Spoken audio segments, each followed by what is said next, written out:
sign on.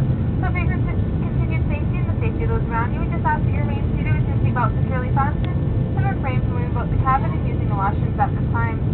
Should the seatbelt sign be turned off during our flight, we do strongly recommend that you keep your seatbelt fastened while seated. We'd like to remind you that smoking is not permitted on any of our flights. For your information, there are 2 washrooms on board this aircraft. There's one at the forward of the cabin and 1 washroom at the rear.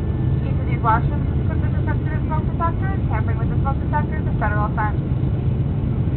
In a few moments, we'll be activating our live satellite TV for your viewing pleasure. You'll find the jack for your headset as well as controls for brightness, channel, and volume on your armrest. In a few moments, when it's safe to do so, flight attendants will be coming through the cabin to offer you headsets for purchase for the cost of $3, or feel free to use your own from home. Thank you.